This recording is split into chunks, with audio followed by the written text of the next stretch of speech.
신앙생활을 하다 보면 이런 말을 들어본 적이 있죠. 영적 전투라는 말을 우리가 한 번씩은 다 들어보셨을 겁니다.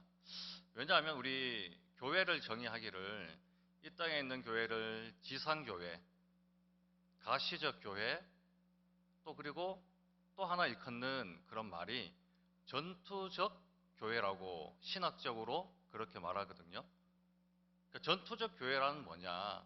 예수님이 오실 때 전까지, 그러니 우리가 저 천상 교회가 되기 전까지 이 땅에서만큼은 항상 우리가 사탄 마귀와 영적 전투를 하는 그러한 전투적 교회이기 때문에 영적 전투라는 말을 우리 교회 안에서 그렇게 쓰는 것을 보게 됩니다. 20년이 되었네요. 저희 가정에서도 영적 전투를 해본 경험이 있습니다. 지금에서야 어머니도 이제 은퇴 권사님이 되시고 아버지도 집사 직분을 받으셨지만 누님이 아직까지 믿고 있지는 않으시거든요. 20년 전에 한창 어머니와 제가 열심히 교회 생활을 하고 있을 때에 가정을 위해서 기도를 많이 했어요. 그때마다 누님이 좀 방해를 하는 거예요. 한날은 달마도 있지 않습니까? 달마도, 무섭게 생긴 아저씨가 그려져 있는 달마도를 가져와서 누나 자기 방에 계속 붙여놓는 거예요.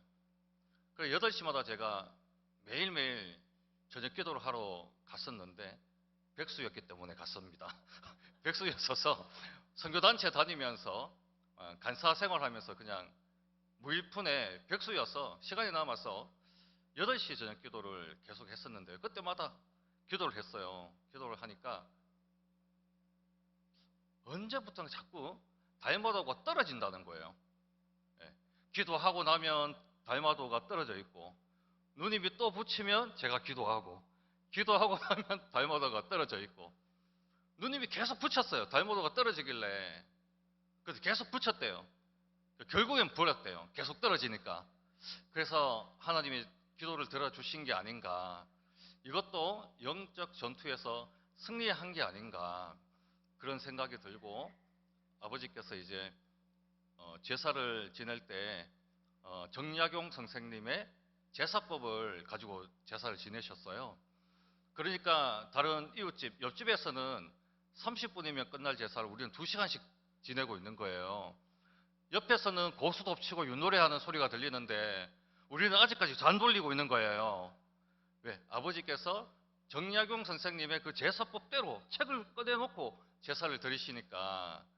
그런데 그 제사도 없어지고 기도하니까 엄마가 저렇게 고생하는데 한 가정에 두 종교가 있을 수 없다. 종교는 아니었지만 그냥 유교였지만 제사를 지낼 수가 없겠다. 힘드니까, 엄마가 힘드니까. 그러면서 이제 추도식으로 바꾼 지 지금 20년이 넘었어요. 그렇듯 오늘 본문은 우리 개인 속에, 가정 속에 혹은 여러 공동체 속에 역사하는 이 귀신의 역사, 사탄 마귀의 역사를 물리치시는 예수님의 능력, 즉 영적 전투에서 승리하는 내용이 담겨져 있습니다. 여러분 먼저 14절에서 15절을 보시면 말을 하지 못하는 사람이 있었는데요. 예수님께서 그 귀신을 쫓아내 버렸어요. 그래서 말을 하게 되었죠. 그 장소에 있던 무리들이 놀랍게 여겼습니다. 근데 놀랍게 여기는데 그 반응이 참 재미가 있어요. 14절을 보니까 바알세불이라는 이 귀신의 왕을 힘입어서 쫓아내었다라고 이야기하는 거예요. 바알세불은 여러분 들어보셨죠? 이 어원이 분명하진 않습니다만은 헬라어로 바알세불, 이 뜻은 주라는 말과 저불이라는 높은 곳에 가하다는 말의 합성어예요. 그러니까 높은 곳에 주가 있다. 높은 곳에 있는 주. 그러니까 가장 높은 왕. 이러한 뜻입니다. 그리고 오늘 본문에는 귀신의 왕이라고 사람들이 칭하고 있죠. 그런데 이 성경에서 이 바알세불의 일관적인 위치는 어디냐면은 유대 신앙의 주요 대적자예요. 주요 대적자.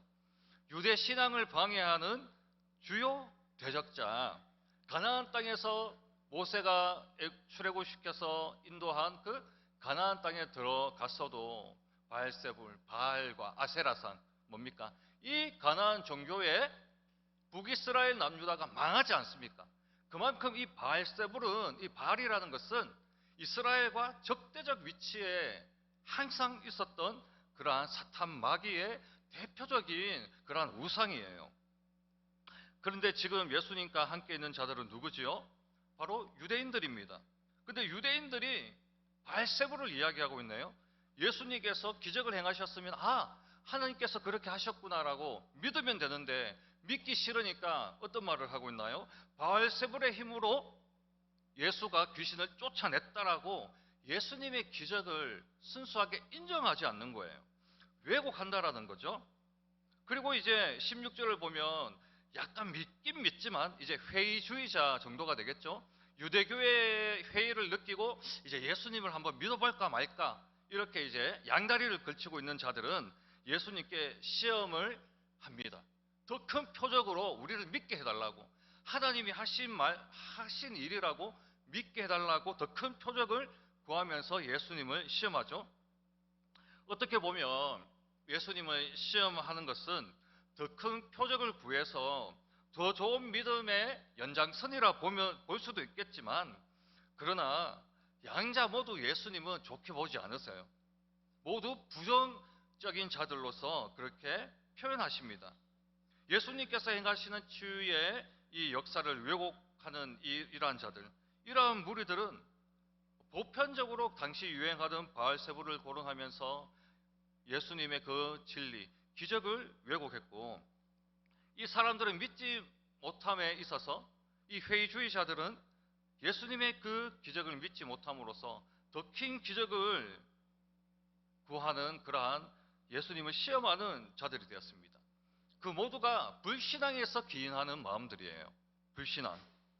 자, 그래서 사랑하는 성도 여러분, 이처럼 우리는 진리를 왜곡하는 자들이 되어서는 안 돼요. 진리를 의심하는 자들이 되어서도 안 됩니다. 사탄 마귀는 다양한 방법으로 어떻게 하나요? 우리의 마음과 생각에 자리 잡아서 성령을 거스리게 합니다. 진리를 왜곡시킵니다. 사탄의 수하에 조종당하는 또 많은 사람들은 어떻게 하죠? 수많은 진리로 하나님의 존재를 부정합니다. 그리고 교회를 핍박합니다. 그리고 또 어쩌면 이 법을 통하여서 기독교를 핍박하고 법을 통하여서 전도하지 못하게 하는 여러 가지 방법으로 교회와 성도의 가정을 음란에 빠지게 하고 타락의 길로 빠지게 하고 핍박하게 되는 거죠. 비단 이런 악인들뿐만 아니라 우리 교회 안에서는 어떤가요? 예수님을 믿는 성도님들 중에 고의적인 목적은 아닐 거예요. 고의적이진 않지만 우리들의 사뭇 잘못된 행동과 말에 의해서 성도들이 시험을 당하거나 상처를 받는 경우도 있죠.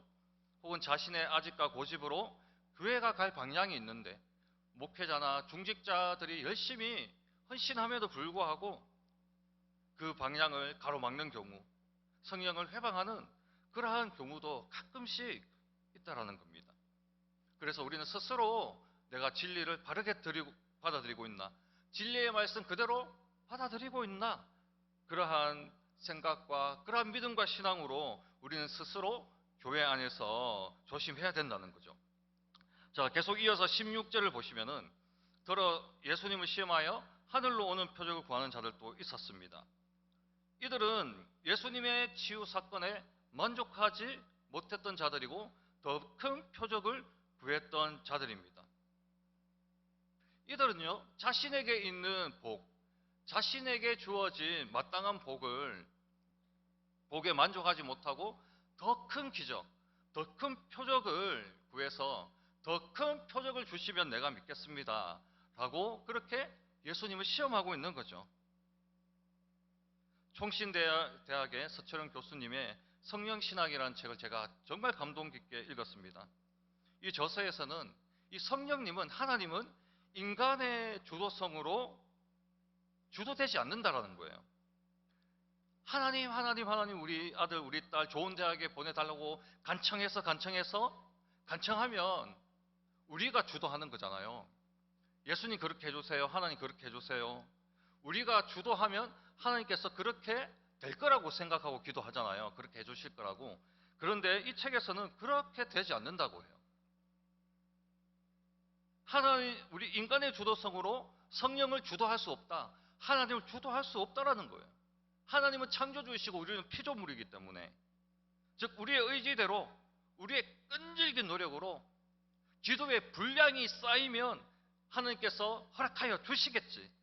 그렇게 생각하고 안간 힘을 다해서 예수님께 매달리는 그 마음은, 그 심령은 우리가 이해합니다만, 그렇게 하면 반드시 하나님 그렇게 해주실 것이라는 그러한 것은 성경적으로 맞지 않다라는 거죠. 인간의 의도대로 움직이시는 분이 아니라는 말입니다. 그런데 오늘 더 큰 표적을 구하는 무리처럼 우리의 가정에서는요, 부모들이 자녀들에게 혹은 자녀가 부모에게 더 큰 것들을 요구할 때가 많아요. 우리 중등부 친구 중에 뭐 이름을 직접 거론할 수는 없겠지만 참 기도 많이 했습니다. 우리 담임 선생님도 기도 많이 했고, 이 친구가 작년에 영어 점수가 5점이었어요. 영어 과목 쉽지 않습니다. 초등학교도 쉽지 않고요. 중학교 영어 과목은 쉽지 않아요. 5점이었어요. 7시간씩 핸드폰을 하는 친구였어요. 그런데 오늘 막 자랑을 하는 거예요. 저를 보자마자. 전사님, 목사님, 네, 선생님, 저 영어 점수 80점 맞았어요. 과학 90점 맞았어요. 성적이 계속 올라갔어요. 언제부터? 작년 여름 수련회부터 성적이 계속 올라갔어요. 그때부터 은혜를 받고, 수련회에서 은혜를 받고 성적이 올라가는 거예요. 영어 점수 5점이 80점 되는 거, 이거 기적 아닙니까? 그런데 부모님은 100점 맞아야지, 90점 맞아, 좀 더 잘해야지, 이러신단 말이에요. 그 감사하고 기뻐해야 되는데, 이런 사람들처럼 하나님의 이 예수님의 기적을 보고도 만족하지 못하고 더 큰 것을 바라는 그 욕심들, 뭐 영적인 욕심이라면 할 말이 없습니다만은, 그게 아니라 저 세상적인 욕심들을 그렇게 우리 부릴 때가 많이 있잖아요. 그 하나님을 도구 삼아서 그렇게 우리는 하나님을 이용하려 한단 말이죠. 자녀들의 문제, 질병의 문제 정말 안타깝고 풀리지 않으면요, 너무 속이 상하죠. 재정의 문제도 마찬가지입니다.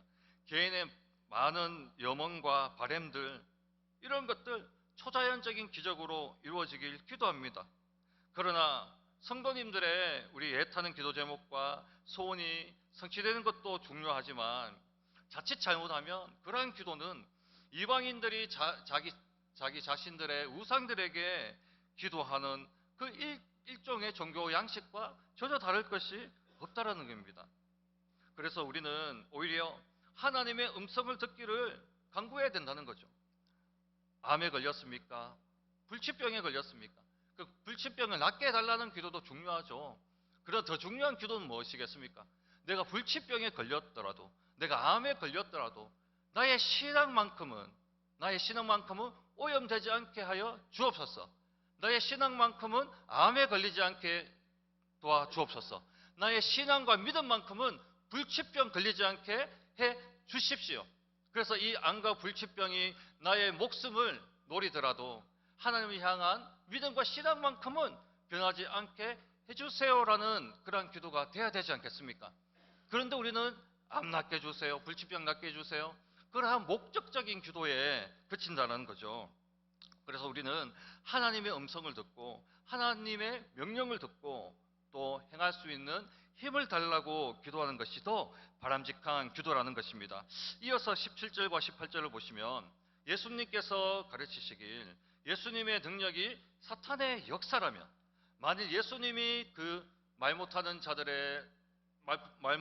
자 안에 거했던 이 귀신을 쫓아낸 게 예수님의 능력이 아니라 바알세불, 즉 사탄의 역사라면은, 사탄이 어떻게 한 겁니까? 자기 나라를 공격하는 거예요. 그러니까 사탄이 자살골 넣은 거나 마찬가지인 거예요. 그러니까 자신의 이 수하를 사탄이 공격하는 꼴이 되기 때문에 스스로 분쟁하여서 황폐해지는 나라, 무너지는 집이 된다라고 말씀하고 있는 겁니다. 당연한 말이겠지만 사탄 마귀들이 어떠한 존재들인데요, 스스로 자기들끼리 분쟁하지는 않을 거예요. 어떻게든 하나님의 자녀들을, 성도를, 이 교회를, 가정을 넘어뜨리기 위해서 우는 사자와 같이 호시탐탐 교회를 노리고 있을 거란 말이죠. 사탄은 실수 안 합니다. 하나님도 실수 안 하지만 사탄도요, 우리를 공격하고 교회를 넘어뜨리고 우리 자녀들을 유혹하는 일에는요, 최선을 다한단 말이에요.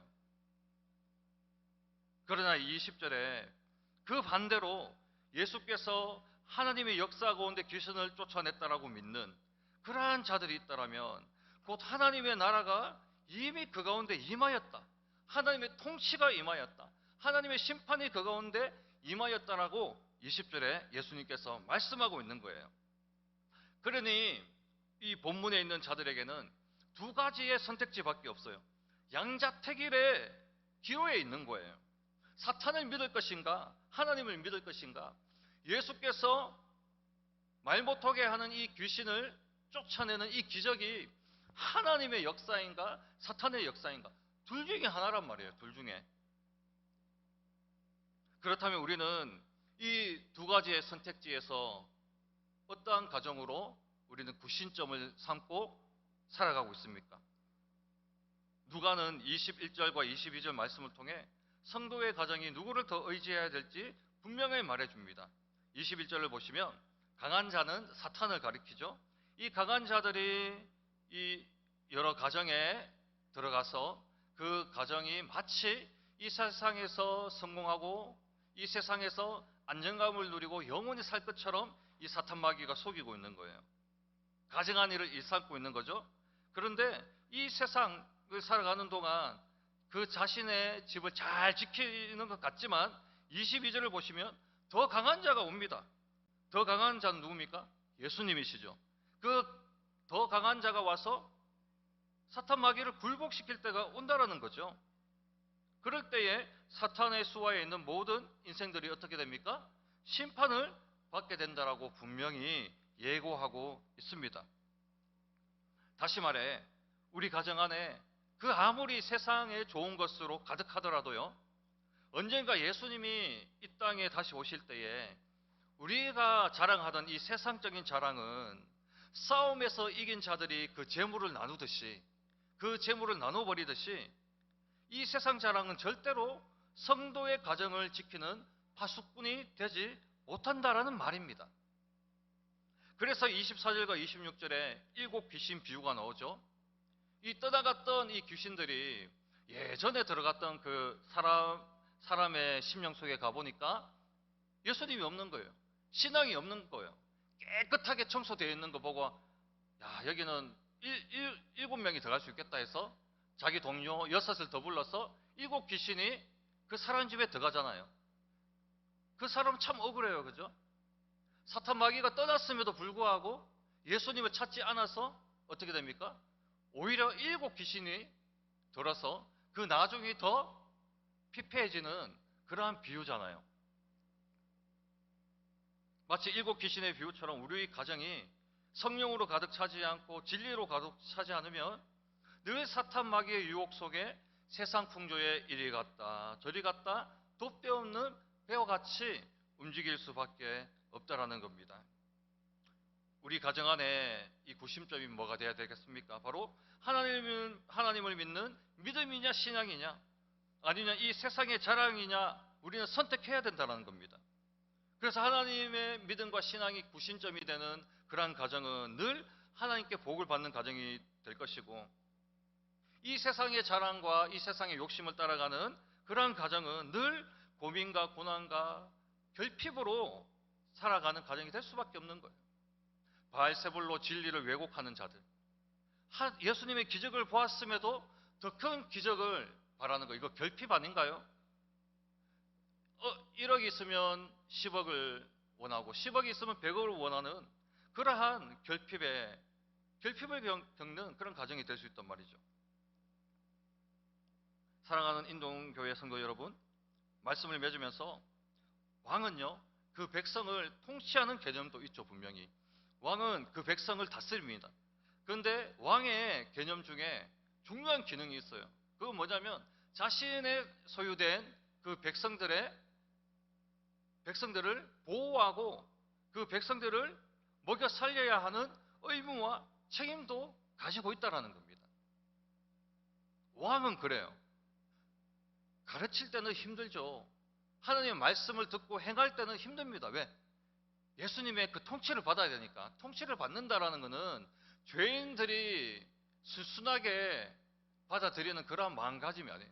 통치는 받기 힘들어요. 우리는 전적으로 타락했기 때문에 누가 옳은 말을 해도 기분이 나쁘고, 오히려 하나님의 말씀을 듣고 행하려고 하면 참 따라가기가 쉽지 않은 게, 순종하기가 어려운 게 바로 죄인된 그런 우리의 심령이란 말이죠.